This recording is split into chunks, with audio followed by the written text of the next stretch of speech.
ಮಿತ್ರರೇ ನಮಸ್ಕಾರ. ಮಿತ್ರರೇ, ನೀವು ತಮ್ನೈಲ್ ಹೆಡ್ಡಿಂಗ್ ನೋಡಿ ಇರಾನ್ ಏನಪ್ಪ ಭಾರತಕ್ಕೆ ಮಾಡ್ತು ಅಂತ ಅಂದುಕೊಂಡಿರಬಹುದು. ಹಾಗೆ ನೋಡೋಕೆ ಹೋದ್ರೆ ನೇರವಾಗಿ ಇರಾನ್ ಭಾರತಕ್ಕೆ ಏನೂ ಮಾಡಿಲ್ಲ. ಆದ್ರೆ ಇತ್ತೀಚೆಗೆ ಅವರು ಮಾಡ್ತಾ ಇರುವಂತಹ ಪ್ರತಿ ದಾಳಿಯೂ ಕೂಡ ಭಾರತಕ್ಕೆ ಭಾರಿ ಹಾನಿಯನ್ನ ಮಾಡ್ತಾ ಇದೆ. ಹಾಗಂತ ಇರಾನ್ ಭಾರತವನ್ನ ಗುರಿಯಾಗಿಸಿಕೊಂಡು ಏನನ್ನೂ ಮಾಡ್ತಾ ಇಲ್ಲ. ಅವರ ರಕ್ಷಣೆಗೋಸ್ಕರವಾಗಿ ಅವರು ಮಾಡ್ಕೊಳ್ತಾ ಇದ್ದಾರೆ. ಆದರೆ ಅದರ ಎಫೆಕ್ಟ್ ಭಾರತಕ್ಕಾಗ್ತಾ ಇದೆ. ಹೀಗೆ ಒಗಟೊಗಟಾಗಿ ಹೇಳಿದ್ರೆ ನಿಮಗೆ ಈ ವಿಚಾರ ಅರ್ಥ ಆಗೋದಿಲ್ಲ.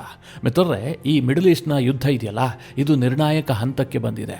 ಇಷ್ಟು ದಿನ ಭಾರತ ಸೇರಿದಂತೆ ವಿಶ್ವದ ಅನೇಕ ದೇಶಗಳು ಫೇಸ್ ಮಾಡ್ತಾ ಇದ್ವಲ್ಲ ಪ್ರಾಬ್ಲಮ್ಗಳನ್ನು, ಅದೆಲ್ಲವೂ ಕೂಡ ಜಸ್ಟ್ ಟ್ರೈಲರ್ ಅಷ್ಟೇ. ಪಿಕ್ಚರ್ ಇನ್ನೂ ಸಹ ಬಾಕಿ ಇದೆ. ಅದೀಗ ಶುರುವಾಗ್ತಾ ಇದೆ ಅಂತ ಅನ್ನಿಸ್ತಾ ಇದೆ. ಯಾಕೆ ಕೇಳಿದ್ರೆ ಕಳೆದ 24 ಗಂಟೆಗಳಲ್ಲಿ ಅಂತಹ ಬೆಳವಣಿಗೆಗಳು ನಡೆದಿದೆ. ಸದ್ಯ ಇರಾನ್ ಕೈಗೊಂಡಂತಹ ಒಂದು ನಿರ್ಧಾರ ಇದೆಯಲ್ಲ, ಇದು ಟ್ರಂಪ್ ಅವರನ್ನ ಕೂಡ ಶೇಕ್ ಮಾಡಿದೆ. ಟ್ರಂಪ್ ಇವತ್ತು ಗಂಭೀರ ಸ್ವರೂಪವಾದಂತಹ ಎಚ್ಚರಿಕೆ ಕೊಟ್ಟಿದ್ದಾರೆ.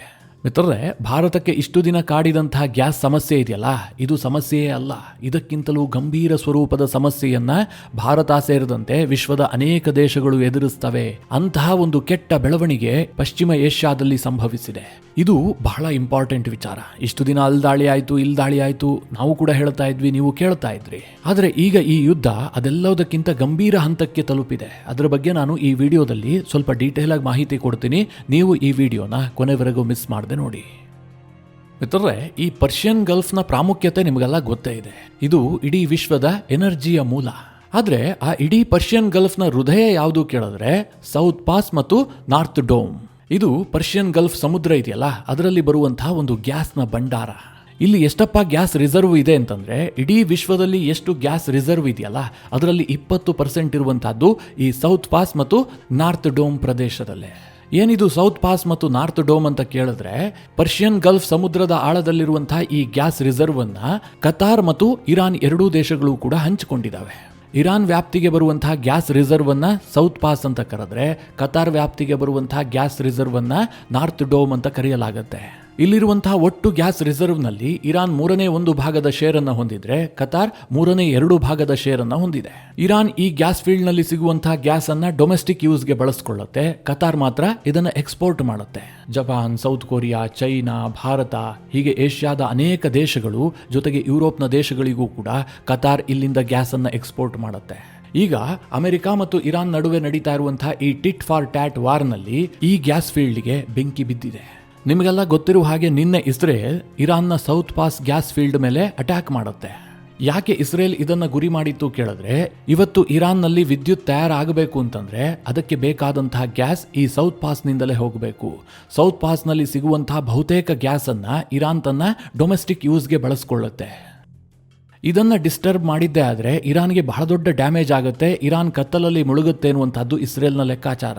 ನಾನು ಮೊನ್ನೆ ಒಂದು ವಿಡಿಯೋದಲ್ಲಿ ನಿಮಗೆ ಈ ಬಗ್ಗೆ ಡೀಟೇಲ್ ಆಗಿ ಹೇಳಿದ್ದೆ. ಟ್ರಂಪ್ ಮತ್ತು ಇತ್ತೀಚೆಗೆ ಸತ್ತೋದಂತಹ ಲಾರಿಜಾನಿಯ ನಡುವೆ ಯಾವ ಮಟ್ಟಿನ ಟ್ವೀಟ್ ವಾರ್ ಈ ವಿದ್ಯುತ್ಗೋಸ್ಕರವಾಗಿ ನಡೆದಿತ್ತು ಅಂತ ಟ್ರಂಪ್ ಏನು ಎಚ್ಚರಿಕೆ ಕೊಟ್ಟಿದ್ರು. ಒಂದು ವೇಳೆ ನಾವೇನಾದ್ರೂ ಮನಸ್ಸು ಮಾಡಿದ್ದೇ ಆದ್ರೆ ಇರಾನ್ನ ಅಷ್ಟೂ ಎಲೆಕ್ಟ್ರಿಕ್ ಗ್ರಿಡ್ಗಳನ್ನ ಕೆಲವೇ ಗಂಟೆಗಳಲ್ಲಿ ನಾಶ ಮಾಡ್ತೀವಿ ಅಂತ ಟ್ರಂಪ್ ಎಚ್ಚರಿಕೆ ಕೊಟ್ಟಿದ್ರು. ಅದಕ್ಕೆ ಲಾರಿಜಾನಿಯೂ ಕೂಡ ಅದೇ ತೀವ್ರತೆಯಲ್ಲಿ ಉತ್ತರ ಕೊಟ್ಟಿದ್ರು. ಅಂದ್ರೆ ಒಂದು ವೇಳೆ ವಿದ್ಯುತ್ಗೆ ಏನಾದ್ರೂ ಹೊಡೆದಿದ್ದೇ ಆದ್ರೆ ಇರಾನ್ ಬಹಳ ದೊಡ್ಡ ಸಂಕಷ್ಟಕ್ಕೆ ಸಿಕ್ಕಾಕೊಳ್ಳುತ್ತೆ ಎನ್ನುವಂಥದ್ದು ಅಮೆರಿಕ ಮತ್ತು ಇಸ್ರೇಲ್ನ ಲೆಕ್ಕಾಚಾರ ಆಗಿತ್ತು. ಅದಕ್ಕೆ ಇಸ್ರೇಲ್ ಏನ್ ಮಾಡ್ತು, ನೇರವಾಗಿ ಎಲೆಕ್ಟ್ರಿಕ್ ಗ್ರಿಡ್ಗೆ ಹೊಡೆಯೋದ್ರ ಬದಲಾಗಿ ಅದಕ್ಕೆ ಇಂಧನವನ್ನ ಪೂರೈಸ್ತಾ ಇದ್ದಂತಹ ಗ್ಯಾಸ್ ಫೀಲ್ಡ್ಗೆ ಹೊಡೆಯುವಂತಹ ಕೆಲಸ ಮಾಡ್ತು. ಯಾಕೆ ಕೇಳಿದ್ರೆ ಎಲೆಕ್ಟ್ರಿಕ್ ಗ್ರಿಡ್ಗೆ ಹೊಡೆದ್ರೆ ಮತ್ತೆ ಅದನ್ನ ಮರುಸ್ಥಾಪನೆ ಮಾಡೋದಕ್ಕೆ ಭಾರಿ ಹಣ ಖರ್ಚಾಗುತ್ತೆ, ಜೊತೆಗೆ ಭಾರಿ ಸಮಯವೂ ಕೂಡ ಬೇಕಾಗುತ್ತೆ. ಹೀಗಾಗಿ ಇಸ್ರೇಲ್ ಗ್ಯಾಸ್ ಫೀಲ್ಡ್ ಅನ್ನ ಆಯ್ಕೆ ಮಾಡಿಕೊಂಡು ಇರಾನ್ನ ಸೌತ್ ಪಾಸ್ ಗ್ಯಾಸ್ ಫೀಲ್ಡ್ಗೆ ಹಿಟ್ ಮಾಡಿಬಿಡ್ತು. ಮಿತ್ರರೇ, ನಾನು ಆಗ್ಲೇ ಹೇಳಿದೆ, ಇದು ಟಿಟ್ ಫಾರ್ ಟ್ಯಾಟ್ ವಾರ್ ಅಂತ.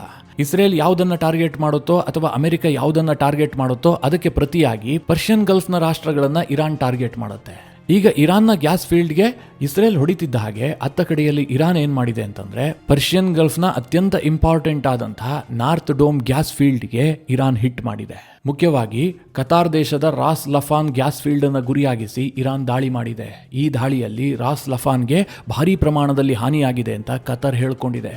ಯಾವ ಪ್ರಮಾಣದಲ್ಲಿ ಹಾನಿಯಾಗಿದೆ ಅಂತಂದ್ರೆ, ಆ ದೊಡ್ಡ ಗ್ಯಾಸ್ ಫೀಲ್ಡ್ ಅನ್ನೇ ಅವರು ತಾತ್ಕಾಲಿಕವಾಗಿ ಸ್ಥಗಿತಗೊಳಿಸಿದ್ದಾರೆ. ಹಾಗೆ ಇರಾನ್ ಅಬುಧಾಬಿಯ ಗ್ಯಾಸ್ ಫೀಲ್ಡ್ ಅನ್ನು ಕೂಡ ಪುನಃ ಟಾರ್ಗೆಟ್ ಮಾಡಿದೆ. ಆದರೆ ಇರಾನ್ನಿಂದ ಬಂದಂತಹ ಮಿಸೈಲ್ ಮತ್ತು ಡ್ರೋನ್ಗಳನ್ನ ಯುಎಇಯ ಏರ್ ಡಿಫೆನ್ಸ್ ಸಿಸ್ಟಮ್ಗಳು ಇಂಟರ್ಸೆಪ್ಟ್ ಮಾಡಿದವೆ. ಆದರೂ ಸಹ ಅದರಿಂದ ಬಿದ್ದಂತಹ ಡೆಬ್ರಿಯ ಕಾರಣದಿಂದಾಗಿ ಸ್ವಲ್ಪ ಪ್ರಮಾಣದಲ್ಲಿ ಗ್ಯಾಸ್ ಫೀಲ್ಡ್ಗೆ ಹಾನಿಯಾಗಿದೆ ಅಂತ ಯುಎಇ ಹೇಳ್ಕೊಂಡಿದೆ. ಇನ್ನೊಂದು ಕಡೆಯಲ್ಲಿ ಸೌದಿಯ ಗ್ಯಾಸ್ ಫೀಲ್ಡ್ ಅನ್ನು ಕೂಡ ಇರಾನ್ ಟಾರ್ಗೆಟ್ ಮಾಡಿತ್ತು. ಆದರೆ ಸೌದಿ ಅದನ್ನು ಯಶಸ್ವಿಯಾಗಿ ಇಂಟರ್ಸೆಪ್ಟ್ ಮಾಡಿದೆ. ಆದರೆ ಇರಾನ್ನ ದಾಳಿಯಲ್ಲಿ ಕತರ್ನ ಗ್ಯಾಸ್ ಫೀಲ್ಡ್ಗೆ ಮಾತ್ರ ಭಾರಿ ಪ್ರಮಾಣದಲ್ಲಿ ಡ್ಯಾಮೇಜ್ ಆಗಿದೆ. ಇದನ್ನು ಕತರ್ ಸರ್ಕಾರ ಬಹಳ ಗಂಭೀರವಾಗಿ ಪರಿಗಣಿಸಿದೆ. ಅವರು ಇಮಿಡಿಯೇಟ್ ಆಗಿ ಇರಾನ್ನ ಎಲ್ಲ ಡಿಪ್ಲೊಮ್ಯಾಟ್ಗಳನ್ನು ದೇಶದಿಂದ ಉಚ್ಚಾಟನೆ ಮಾಡಿದ್ದಾರೆ. ನಮಗಿನ್ ಮುಂದೆ ಈ ದೇಶದ ಜೊತೆಗೆ ಸಂಬಂಧವೇ ಬೇಡ ಅನ್ನುವಂತಹ ತೀರ್ಮಾನಕ್ಕೆ ಬಂದಿದ್ದಾರೆ. ಅಂದರೆ ಊಹೆ ಮಾಡಿ ಯಾವ ಮಟ್ಟಿಗೆ ಡ್ಯಾಮೇಜ್ ಆಗಿರಬಹುದು ಅಂತ. ಈ ಕತಾರ್ ದೇಶಕ್ಕೆ ದೇವರು ಕೊಟ್ಟಂತಹ ಬಹಳ ದೊಡ್ಡ ವರ ಏನು ಕೇಳಿದ್ರೆ ಅದು ಗ್ಯಾಸ್. ಅವರು ಅದೆಷ್ಟು ಎಕ್ಸ್ಪೋರ್ಟ್ ಮಾಡ್ತಾರೆ, ಅದರಿಂದ ಎಷ್ಟು ಹಣ ಗಳಿಸ್ತಾರೆ ಅಂತಂದ್ರೆ ಊಹೆ ಮಾಡೋದಕ್ಕೂ ಸಾಧ್ಯ ಇಲ್ಲ. ಈ ಕತಾರ್ ಹಿಡಿತದಲ್ಲಿರುವಂತಹ ನಾರ್ತ್ ಡೋಮ್ ಗ್ಯಾಸ್ ರಿಸರ್ವ್ ಇದೆಯಲ್ಲ, ಅಲ್ಲಿ ಮೀಥೇನ್ ಗ್ಯಾಸ್ ಸಿಗುತ್ತೆ. ನಾವೇನು LNG ಅಂತ ಕರಿತೀವಲ್ಲ ಅದು ಸಿಗುತ್ತೆ. ಜೊತೆಗೆ ಈಥೇನ್ ಗ್ಯಾಸ್ ಸಿಗುತ್ತೆ, LPG ಸಿಗುತ್ತೆ, ಪೆಟ್ರೋಲಿಯಂ ಲಿಕ್ವಿಡ್, ಸಲ್ಫರ್, ಹೀಗೆ ಅನೇಕ ವಿಧವಾದಂತಹ ಎನರ್ಜಿ ಸೋರ್ಸ್ ಈ ನಾರ್ತ್ ಡೋಮ್ ರಿಸರ್ವ್ನಲ್ಲಿ ಸಿಗುತ್ತೆ. ಸದ್ಯ ಈಗ ಇರಾನ್ ಈ ನಾರ್ತ್ ಡೋಮ್ ಅನ್ನ ಟಾರ್ಗೆಟ್ ಮಾಡಿ ಹಿಟ್ ಮಾಡಿದೆಯಲ್ಲ, ಇದರ ನೇರ ಪರಿಣಾಮ ಆಗುವಂಥದ್ದು ಕತಾರ್ಗೆ. ಯಾಕೆ ಅಂತಂದ್ರೆ ಅವರ ಎಕಾನಮಿ ಡಿಪೆಂಡ್ ಆಗಿರೋದೇ ಅದರ ಮೇಲೆ. ಒಪ್ಕೊಳ್ಳೋಣ ಕತಾರ್ಗೆ ಡ್ಯಾಮೇಜ್ ಆಗುತ್ತೆ ಅಂತ. ಆದರೆ ಈ ಡ್ಯಾಮೇಜ್ ಕೇವಲ ಕತಾರ್ಗೆ ಮಾತ್ರ ಸೀಮಿತವಾಗಿರುತ್ತಾ? ಖಂಡಿತವಾಗ್ಲೂ ಇಲ್ಲ. ಇಡೀ ವಿಶ್ವದ ಎಕಾನಮಿಗೆ ಹೊಡೆತ ಬೀಳುತ್ತೆ. ಭಾರತದ ಎಕಾನಮಿಗೂ ಕೂಡ ಬಹಳ ದೊಡ್ಡ ಮಟ್ಟದಲ್ಲಿ ಹೊಡೆತ ಬೀಳುತ್ತೆ. ನಾವೇನೀಗ LPGಯ ಸಮಸ್ಯೆಯನ್ನು ಎದುರಿಸ್ತಾ ಇದೀವಲ್ಲ, ಹೋಟೆಲ್ಗಳು ಬಂದಾಗಿದ್ದಾವೆ, ಹೋಟೆಲ್ಗಳಿಗೆ ಸಮಸ್ಯೆ ಆಗ್ತಾ ಇದ್ದಾವೆ, ಪ್ರತಿನಿತ್ಯ ನಾವು ಸುದ್ದಿಯನ್ನು ಕೇಳ್ತಾ ಇದ್ದೀವಿ. ಇದೆಲ್ಲ ಮಿತ್ರರೇ ಸಮಸ್ಯೆಗಳೇ ಅಲ್ಲ. ಇದಕ್ಕಿಂತಲೂ ಊಹಿಸಲು ಅಸಾಧ್ಯವಾದಂತಹ ಗಂಭೀರ ಸಮಸ್ಯೆಗಳನ್ನು ಭಾರತ ಎದುರಿಸಬೇಕಾಗತ್ತೆ. ಅದು ಯಾಕೆ ಮತ್ತು ಹೇಗೆ ಅನ್ನೋದನ್ನ ಚಿಕ್ಕದಾಗಿ ನಿಮಗೆ ವಿವರಿಸ್ತೀನಿ. ಇವತ್ತು ಕತಾರ್ ದೇಶ ಉತ್ಪಾದಿಸುವಂತಹ ಒಟ್ಟು LNGಯಲ್ಲಿ 15-18% ಅನ್ನು ಬೈ ಮಾಡುವಂತಹದ್ದು ಜಪಾನ್ ಯಾಕೋಸ್ಕರವಾಗಿ ಬೈ ಮಾಡುತ್ತೆ ಅಂತಂದ್ರೆ ಅವರ ವಿದ್ಯುತ್ ಉತ್ಪಾದನೆಗೋಸ್ಕರವಾಗಿ. ಜೊತೆಗೆ ಅವರು ಇಂಡಸ್ಟ್ರಿಯಲ್ ಯೂಸ್ಗೂ ಕೂಡ ಸ್ವಲ್ಪ ಪ್ರಮಾಣದಲ್ಲಿ ಬಳಸ್ಕೊಳ್ತಾರೆ. ಹಾಗೆ ಸೌತ್ ಕೊರಿಯಾ ಕತಾರ್ ದೇಶದ 10-12% LNGಯನ್ನು ಖರೀದಿ ಮಾಡುತ್ತೆ. ಅವರಿಗೆ ಅತ್ಯಂತ ಮುಖ್ಯವಾಗಿ ಕೈಗಾರಿಕೆಗೆ ಬಳಸ್ಕೊಳ್ತಾರೆ, ಜೊತೆಗೆ ವಿದ್ಯುತ್ ಉತ್ಪಾದನೆಗೂ ಕೂಡ ಬಳಸ್ಕೊಳ್ತಾರೆ. ಹಾಗೆ ಚೈನಾ ಕೂಡ ಕತಾರ್ ದೇಶದಿಂದ 12-15% LNGಯನ್ನು ಬೈ ಮಾಡುತ್ತೆ. ಇನ್ನು ಯುರೋಪ್ಗೂ ಕೂಡ ಕತಾರ್ನಿಂದ 20-25% LNG ಪೂರೈಕೆ ಆಗುತ್ತೆ. ಯಾವಾಗ ರಷ್ಯಾ ಉಕ್ರೇನ್ ಯುದ್ಧ ಶುರುವಾಯಿತೋ ಆಗ ರಷ್ಯಾದಿಂದ LNGಯನ್ನು ತರಿಸ್ಕೊಳ್ಳೋದನ್ನು ಯುರೋಪ್ ಕಡಿಮೆ ಮಾಡಿದೆ. ಅದರ ಬದಲಾಗಿ ಕತಾರ್ನಿಂದ ಅವರು ತರಿಸ್ಕೊಳ್ಳುವಂತಹ ಪ್ರಮಾಣ ಜಾಸ್ತಿ ಆಗಿದೆ. ಇನ್ನು ಭಾರತದ ಕಥೆಯನ್ನು ಕೂಡ ನಾನು ಹೇಳಲೇಬೇಕು. ಯಾಕೆ ಕೇಳಿದ್ರೆ ಭಾರತಕ್ಕೂ ಕೂಡ ಈ ಕತಾರ್ ಇದೆಯಲ್ಲ ಬಹಳ ದೊಡ್ಡ ಎನರ್ಜಿ ಸೋರ್ಸ್. ಭಾರತ ಕತಾರ್ ಜೊತೆಗೆ ಒಂದು ಲಾಂಗ್ ಟರ್ಮ್ LNG ಖರೀದಿ ಒಪ್ಪಂದವನ್ನು ಮಾಡಿಕೊಂಡಿದೆ. ಆ ಪ್ರಕಾರವಾಗಿ ನಮಗೆ ಅವರು ಕಡಿಮೆ ದರದಲ್ಲಿ LNGಯನ್ನು ಪೂರೈಕೆ ಮಾಡುತ್ತಾರೆ. ಭಾರತ ತನ್ನ ಅವಶ್ಯಕತೆಯ 45% LNGಯನ್ನು ತರಿಸ್ಕೊಳ್ಳುವಂತಹದ್ದು ಈ ಕತಾರ್ ದೇಶದಿಂದ. ಅಲ್ಲಿಗೆ ಒಂದು ಅರ್ಥ ಮಾಡ್ಕೊಳ್ಳಿ, ಒಂದು ವೇಳೆ ಈ ನಾರ್ತ್ ಡೋಮ್ಗೆ ಬಹಳ ದೊಡ್ಡ ಮಟ್ಟದಲ್ಲಿ ಹಾನಿ ಆಯಿತು, ಅಲ್ಲಿ ಗ್ಯಾಸ್ ಉತ್ಪಾದನೆ ಆಗಿಲ್ಲ ಅಂತಂದ್ರೆ ಭಾರತಕ್ಕೆ ಬರುವಂತಹ 45% LNG ಇದೆಯಲ್ಲ ಅದು ನಿಂತು ಹೋಗುತ್ತೆ. ಇನ್ನುಳಿದಂತೆ ಭಾರತ ಅಮೆರಿಕದಿಂದ 15% LNGಯನ್ನು ತರಿಸ್ಕೊಳ್ಳುತ್ತೆ, ಆಸ್ಟ್ರೇಲಿಯಾದಿಂದ 10% ತರಿಸ್ಕೊಳ್ಳುತ್ತೆ, ರಷ್ಯಾದಿಂದ ಒಂದು 5-8% LNGಯನ್ನು ಖರೀದಿ ಮಾಡುತ್ತೆ. ಹಾಗೆ ಉಳಿದಂತಹ 10% ಒಮಾನ್ ಮತ್ತು ನೈಜೀರಿಯಾ ಜೊತೆಗೆ UAE ದೇಶದಿಂದ ಬರುತ್ತೆ. ಒಂದು ವಿಚಾರವನ್ನು ನಾವು ನೆನಪಿನಲ್ಲಿ ಇಟ್ಕೊಳ್ಬೇಕು. ಅದೇನು ಕೇಳಿದ್ರೆ ಈಗ LPGಯ ಕೊರತೆ ಭಾರತಕ್ಕೆ ಆಗ್ತಾ ಇದೆ. ಭಾರತ LPGಯನ್ನು ಹೊರಗಿನಿಂದ ಖರೀದಿ ಮಾಡುವಂತಹದ್ದು 60%, ಇನ್ನುಳಿದಂತಹ 40% ಭಾರತವೇ ಉತ್ಪಾದಿಸುತ್ತೆ. ಅಂದರೆ ನಮ್ಮ ರಿಫೈನರಿಗಳಲ್ಲಿ ಅದು ತಯಾರಾಗುತ್ತೆ. ಭಾರತಕ್ಕೆ ಈ ಪರ್ಷಿಯನ್ ಗಲ್ಫ್ನ ಹೊರತಾಗಿಯೂ ಕೂಡ ಬೇರೆ ಬೇರೆ ದೇಶದಿಂದ ಕಚ್ಚಾ ತೈಲ ಬರುತ್ತಲ್ಲ, ಅದರಿಂದ ನಾವು LPGಯನ್ನು ಉತ್ಪಾದನೆ ಮಾಡ್ಕೊಳ್ತೀವಿ. ಆದರೆ LNG ಮಾತ್ರ ನಮಗೆ ಹೊರಗಡೆಯಿಂದಲೇ ಬರಬೇಕು. ಈ LNG ಪೂರೈಕೆಯಲ್ಲಿ ತೊಂದರೆ ಆದರೆ ಏನಾಗುತ್ತೆ ಕೇಳಿದ್ರೆ ಮುಖ್ಯವಾಗಿ ನಮ್ಮ ಕೈಗಾರಿಕಾ ಕ್ಷೇತ್ರಕ್ಕೆ ಬಹಳ ದೊಡ್ಡ ಹೊಡೆತ ಬೀಳುತ್ತೆ. ಭಾರತ ಬಹಳ ಕಡಿಮೆ ಪ್ರಮಾಣದಲ್ಲಿ LNGಯಿಂದ ವಿದ್ಯುತ್ತನ್ನು ಉತ್ಪಾದನೆ ಮಾಡುತ್ತೆ. ಆದರೆ ಭಾರತದ ಇಂಡಸ್ಟ್ರಿಗಳು ಮತ್ತು ಕೈಗಾರಿಕೆಗಳೇನಿದಾವೆ ಇವು ಬಹಳ ದೊಡ್ಡ ಪ್ರಮಾಣದಲ್ಲಿ LNGಯ ಮೇಲೆ ಡಿಪೆಂಡ್ ಆಗಿದ್ದಾವೆ. ಮುಖ್ಯವಾಗಿ ಭಾರತದ ಉಕ್ಕು ಕೈಗಾರಿಕೆ, ಸಿಮೆಂಟ್ ಕೈಗಾರಿಕೆ, ರಿಫೈನರೀಸ್, ಪೆಟ್ರೋಕೆಮಿಕಲ್ ಇದರ ಪ್ರೊಡಕ್ಷನ್ ಆಗಬೇಕು ಅಂತಂದ್ರೆ LNG ಬರಲೇಬೇಕು. LNG ಸಪ್ಲೈಯಲ್ಲಿ ವ್ಯತ್ಯಾಸ ಆಯಿತು ಅಂತಂದ್ರೆ ಇದೆಲ್ಲದರಲ್ಲೂ ವ್ಯತ್ಯಾಸ ಆಗುತ್ತೆ. ಇಲ್ಲಿ ಇಂಡಸ್ಟ್ರಿಗೆ ಹೊಡೆತ ಬಿತ್ತು ಅಂತಂದ್ರೆ ಅದರಿಂದ ಬೆಲೆ ಏರಿಕೆಗೆ ಕಾರಣ ಆಗುತ್ತೆ, ನಮ್ಮ GDPಗೆ ಹೊಡೆತ ಬೀಳುತ್ತೆ, ಆರ್ಥಿಕತೆಗೆ ಬಹಳ ದೊಡ್ಡ ಮಟ್ಟದಲ್ಲಿ ಪೆಟ್ಟು ಕೊಡುತ್ತೆ. ಇದು ಕೇವಲ ಭಾರತಕ್ಕೆ ಮಾತ್ರ ಅಲ್ಲ, ಜಪಾನ್ಗೂ ಈ ಪ್ರಾಬ್ಲಮ್ ಆಗುತ್ತೆ, ಸೌತ್ ಕೊರಿಯಾಗೆ ಈ ಪ್ರಾಬ್ಲಮ್ ಆಗುತ್ತೆ, ಚೈನಾಗೂ ಕೂಡ ಈ ಪ್ರಾಬ್ಲಮ್ ಆಗುತ್ತೆ. ಇದರ ಪರಿಣಾಮ ಏನು ಕೇಳಿದ್ರೆ ಜಾಗತಿಕವಾಗಿ ಬೆಲೆ ಏರಿಕೆ ಆಗುತ್ತೆ. ಅದಕ್ಕೆ ನಾನು ಆರಂಭದಲ್ಲೇ ಹೇಳಿದ್ದು ಇರಾನ್ ಒಂದು ಕೈಯಲ್ಲಿ ಕೊಟ್ಟು ಇನ್ನೊಂದು ಕೈಯಲ್ಲಿ ಕಿತ್ಕೊಳ್ತು ಅಂತ. ಇಲ್ಲಿ ಇರಾನ್ ಉದ್ದೇಶಪೂರ್ವಕವಾಗಿ ಭಾರತಕ್ಕೇನೋ ತೊಂದರೆ ಮಾಡ್ತಾ ಇದೆ ಅಂತಲ್ಲ. ಅವರು ಭಾರತಕ್ಕೆ ಹರ್ಮೋಸ್ ಜಲಸಂಧಿಯನ್ನು ಓಪನ್ ಮಾಡ್ತೀವಿ, ನಿಮ್ಮ ಹಡಗುಗಳು ಸಾಗೋದಕ್ಕೆ ನಮ್ಮದೇನು ಅಭ್ಯಂತರ ಇಲ್ಲ ಅಂತ ಈಗಾಗಲೇ ಭರವಸೆ ಕೊಟ್ಟಿದ್ದಾರೆ. ಭಾರತವೂ ಕೂಡ 10ಕ್ಕೂ ಹೆಚ್ಚು ಯುದ್ಧ ನೌಕೆಗಳನ್ನು ಹರ್ಮೋಸ್ ಜಲಸಂಧಿಗೆ ಕಳುಹಿಸಿದೆ. ಅಂದರೆ ನಮ್ಮ ಹಡಗುಗಳು ಬರ್ತಾವಲ್ಲ ಅದಕ್ಕೇನು ತೊಂದರೆ ಆಗದಂತೆ ಎಸ್ಕಾಟ್ ಮಾಡೋದಾಗಿ ಭಾರತ ಹೇಳಿಕೊಂಡಿದೆ, ಆ ಕ್ರಮಗಳನ್ನು ಕೈಗೊಂಡಿದೆ. ಈಗ ಹಡಗುಗಳಿಗೆ ತೊಂದರೆ ಆಗದಂತೆ ಭಾರತ ನೋಡ್ಕೊಳ್ಬಹುದು. ಆ ವ್ಯವಸ್ಥೆಯನ್ನು ನಾವು ಮಾಡೋದಕ್ಕೆ ಸಾಧ್ಯತೆಗಳಿದ್ದಾವೆ, ಮಾಡ್ತಾ ಇದ್ದಾರೆ.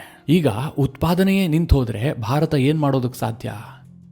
ಇವತ್ತು ಇರಾನ್ ಕತಾರ್ನ ರಾಸ್ ಲಫಾನ್ ಗ್ಯಾಸ್ ಫೀಲ್ಡ್ಗೆ ಹೊಡೆದಿದ್ದಾರೆ. ಇದರಿಂದಾಗಿ ಆ ಗ್ಯಾಸ್ ಫೀಲ್ಡ್ ಕಂಪ್ಲೀಟ್ ಆಗಿ ಸ್ತಬ್ಧಗೊಂಡಿದೆ. ಹೀಗಾಗಿ ನಮ್ಮ ಹಡಗುಗಳು ಸಂಚಾರ ಆಗ್ತಾ ಇದ್ರೂ ಕೂಡ ಅಲ್ಲಿ ಗ್ಯಾಸ್ ತುಂಬಿಸೋದಕ್ಕೆ ಗ್ಯಾಸೇ ಉತ್ಪಾದನೆ ಆಗದೇ ಇದ್ರೆ ಏನ್ ಮಾಡೋದಕ್ಕೆ ಸಾಧ್ಯ? ಹೀಗಾಗಿ ನಾನು ಹೇಳಿದ್ದು, ಇಷ್ಟು ದಿನದ ಯುದ್ಧದ ಪರಿಣಾಮ ಇದೆಯಲ್ಲ, ಇದು ಜಸ್ಟ್ ಟ್ರೈಲರ್ ಅಷ್ಟೇ. ಪಿಕ್ಚರ್ ಈಗ ಶುರು ಆಗ್ತಾ ಇದೆ. ನಮಗೆ LPG ಕೊರತೆಯಾದರೆ ನಮ್ಮ ಮನೆಗಳಿಗೆ ಸಮಸ್ಯೆ ಆಗುತ್ತೆ, ನಮ್ಮ ದೈನಂದಿನ ಜೀವನಕ್ಕೆ ತೊಂದರೆ ಆಗುತ್ತೆ. ಅದೇ LNG ಪೂರೈಕೆಯಲ್ಲಿ ವ್ಯತ್ಯಾಸ ಆದರೆ ನಮ್ಮ ಕೈಗಾರಿಕೆಗಳು ಸ್ತಬ್ಧಗೊಳ್ತವೆ, ನಮ್ಮ ಪ್ರೊಡಕ್ಷನ್ ಸಿಸ್ಟಮ್ಮೇ ಕಂಪ್ಲೀಟ್ ಆಗಿ ಬುಡಮೇಲಾಗುತ್ತೆ. ಇದರಿಂದ ನಾವು ಹೊರಬರಬೇಕು, ಇದರಿಂದ ಚೇತರಿಸಿಕೊಳ್ಳೋದಕ್ಕೆ ಬಹಳ ಸಮಯ ಬೇಕು. ಅದೇ LPG ಪೂರೈಕೆಯಲ್ಲಿ ಸ್ವಲ್ಪ ವ್ಯತ್ಯಾಸ ಆಗಿರುತ್ತೆ, ಒಂದೆರಡು ಟ್ಯಾಂಕರ್ LPG ಬರ್ತಿದ್ದ ಹಾಗೆ ತಕ್ಷಣ ಆ ಸಮಸ್ಯೆ ಸರಿ ಹೋಗೋದಕ್ಕೆ ಸಾಧ್ಯತೆಗಳಿರುತ್ತೆ. ಆದರೆ LNG ಹಾಗಾಗೋದೇ ಇಲ್ಲ. ಭಾರತ ತಕ್ಷಣಕ್ಕೆ ಆಲ್ಟರ್ನೇಟಿವ್ ಹುಡುಕೋದಾದ್ರೂ ಕೂಡ ನಾವು US ನಿಂದ ತರಿಸ್ಕೊಳ್ತೀವಿ, ಅಲ್ಲಿಂದ ಬರೋದಕ್ಕೆ ಸಾಕಷ್ಟು ಸಮಯ ಬೇಕು. ಹಾಗೆ ಆಸ್ಟ್ರೇಲಿಯಾ ಮತ್ತು ರಷ್ಯಾದಿಂದಲೂ ಕೂಡ ಭಾರತ LNG ಅನ್ನು ಬೈ ಮಾಡುತ್ತೆ. ಈಗ ಮಿತ್ರರೇ, ಜಪಾನ್ಗೂ ತೊಂದರೆ ಆಗ್ತಾ ಇದೆ, ಸೌತ್ ಕೊರಿಯಾಗೆ ತೊಂದರೆ ಆಗ್ತಾ ಇದೆ, ಚೈನಾಗೂ ಕೂಡ ತೊಂದರೆ ಆಗ್ತಾ ಇದೆ, ಆಸಿಯಾನ್ ದೇಶಗಳಿಗೆ ತೊಂದರೆ ಆಗ್ತಾ ಇದೆ. ಎಲ್ಲರೂ ಕೂಡ ಈ ದೇಶಗಳಿಗೆ ಹೆಚ್ಚಿನ ಡಿಮ್ಯಾಂಡನ್ನು ಮಾಡ್ತಾರೆ. ಆಗ ಅವರು ಕೂಡ ಪೂರೈಸೋದ್ರಲ್ಲಿ ಸಾಕಷ್ಟು ವಿಳಂಬ ಆಗುತ್ತೆ ಅಥವಾ ಸಾಧ್ಯ ಆಗೋದೇ ಇಲ್ಲ. ಹೀಗಾಗಿ ಈ ಎನರ್ಜಿ ಫೀಲ್ಡ್ಗಳನ್ನು ಗುರಿ ಮಾಡಿ ದಾಳಿ ನಡೀತಾ ಇದೆಯಲ್ಲ, ಇದರ ಎಫೆಕ್ಟ್ ಕೇವಲ ಆ ದೇಶಗಳಿಗೆ ಮಾತ್ರ ಸೀಮಿತ ಆಗಿರೋದಿಲ್ಲ. ಇಡೀ ವಿಶ್ವ ಇದರ ನೆಗೆಟಿವ್ ಪರಿಣಾಮವನ್ನ ಎದುರಿಸಲೇಬೇಕಾಗತ್ತೆ. ಯಾವಾಗ ರಾಸ್ ಲಫಾನ್ಗೆ ಇರಾನ್ ಹೊಡಿತೋ, ಟ್ರಂಪ್ಗೂ ಕೂಡ ಅದರ ಬಿಸಿ ಮುಟ್ತು. ಟ್ರಂಪ್ ಈಗ ಬಹಳ ಸುದೀರ್ಘವಾದಂತಹ ಒಂದು ಟ್ರೂತ್ ಸೋಷಿಯಲ್ ಪೋಸ್ಟ್ ಹಾಕಿದ್ದಾರೆ. ಅದೇನು ಕೇಳಿದ್ರೆ, ಇದು ಒಂದು ರೀತಿಯಲ್ಲಿ ನೋಡಿದ್ರೆ ಇರಾನ್ಗೆ ಧಮಕಿ ಹಾಕದ ಹಾಗೆ ಇದೆ, ಇನ್ನೊಂದು ಆಂಗಲ್ ನಲ್ಲಿ ನೋಡಿದ್ರೆ ಇರಾನ್ಗೆ ಟ್ರಂಪ್ ಸರೆಂಡರ್ ಆದ ಹಾಗೂ ಕೂಡ ಇದೆ. ಅವ್ರು ಹೇಳ್ತಾರೆ, ಇಸ್ರೇಲ್ ಇನ್ನು ಮುಂದೆ ಇರಾನ್ನ ಸೌತ್ ಪಾಸ್ ಗ್ಯಾಸ್ ಫೀಲ್ಡ್ ಮೇಲೆ ದಾಳಿ ಮಾಡೋದಿಲ್ಲ. ಹೀಗಾಗಿ ಇರಾನ್ ಕೂಡ ಕತಾರ್ ದೇಶದ ಗ್ಯಾಸ್ ಫೀಲ್ಡ್ ಅನ್ನ ಟಾರ್ಗೆಟ್ ಮಾಡೋದನ್ನ ಈ ತಕ್ಷಣ ಬಿಡಬೇಕು. ಇಸ್ರೇಲ್ ಇರಾನ್ನ ಸೌತ್ ಪಾಸ್ ಮೇಲೆ ದಾಳಿ ಮಾಡ್ತಲ್ಲ, ಅದರಿಂದ ಇರಾನ್ಗೆ ಬಹಳ ದೊಡ್ಡ ಹಾನಿ ಏನಾಗಿಲ್ಲ, ಎಲ್ಲೋ ಸೈಡಲ್ಲಿ ಸ್ವಲ್ಪ ಹೊಡೆದಿದ್ದಾರಷ್ಟೇ. ಅದೂ ಅಲ್ಲದೆ ಈ ದಾಳಿಗೂ ಅಮೆರಿಕಾಗೂ ಸಂಬಂಧ ಇಲ್ಲ. ಇಸ್ರೇಲ್ ನಮಗೆ ಯಾವುದೇ ಮಾಹಿತಿಯನ್ನ ನೀಡದೆ ಅವರು ಏಕಾಏಕಿಯಾಗಿ ದಾಳಿ ಮಾಡಿದ್ದಾರೆ. ಹೀಗಾಗಿ ಅಮೆರಿಕ ಇದರಿಂದ ಅಂತರವನ್ನ ಕಾಯ್ದುಕೊಳ್ಳುತ್ತೆ. ಹೀಗಂತ ಟ್ರಂಪ್ ಇರಾನ್ಗೆ ಒಂದು ರೀತಿಯಲ್ಲಿ ಸಮಜಾಯಿಷಿಯನ್ನ ಕೊಡ್ತಾ ಇದ್ದಾರೆ.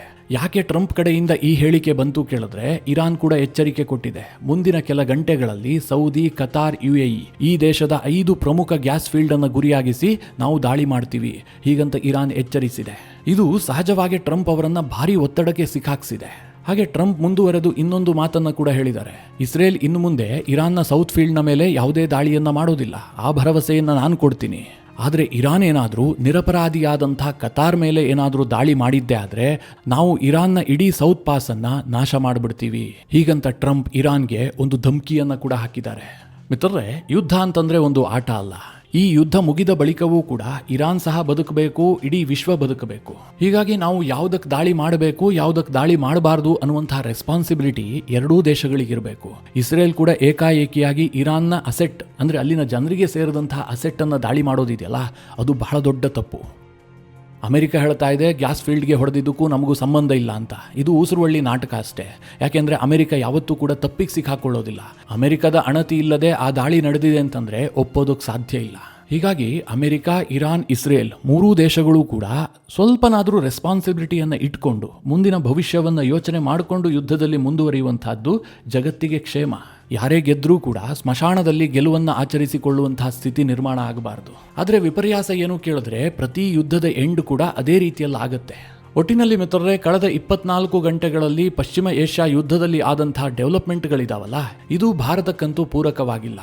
ಭಾರತಕ್ಕೆ ಭವಿಷ್ಯದಲ್ಲಿ ಬಹಳ ದೊಡ್ಡ ದೊಡ್ಡ ಸಮಸ್ಯೆಗಳು ಎದುರಾಗುವಂತಹ ಎಲ್ಲ ಸಾಧ್ಯತೆಗಳಿದ್ದಾವೆ. ಮಿತ್ರರೇ, ಈ ವಿಚಾರಗಳ ಕುರಿತಾಗಿ ನಿಮ್ಮ ಅನಿಸಿಕೆ, ಅಭಿಪ್ರಾಯಗಳೇನು? ಕಮೆಂಟ್ ಮಾಡುವ ಮೂಲಕ ನಮಗೆ ತಿಳಿಸಿ. ಹಾಗೆ ನಿಮಗೆ ಈ ವಿಡಿಯೋ ಇಷ್ಟವಾದರೆ ಲೈಕ್ ಮಾಡಿ. ಜೊತೆಗೆ ನೀವಿನ್ನೂ ನಿಮ್ಮ ನೆಚ್ಚಿನ ಸಂಸ್ಕಾರ ಸೌರಭ ಯೂಟ್ಯೂಬ್ ಚಾನಲ್ನ ಸಬ್ಸ್ಕ್ರೈಬ್ ಮಾಡಿಲ್ಲ ಅಂತಾದರೆ ಈ ಕೂಡಲೇ ಸಬ್ಸ್ಕ್ರೈಬ್ ಮಾಡಿ. ಮುಂದಿನ ಎಲ್ಲ ಅಪ್ಡೇಟ್ಗಳ ನೋಟಿಫಿಕೇಷನ್ಗಾಗಿ ಬೆಲ್ ಐಕಾನ್ ಒತ್ತಿ.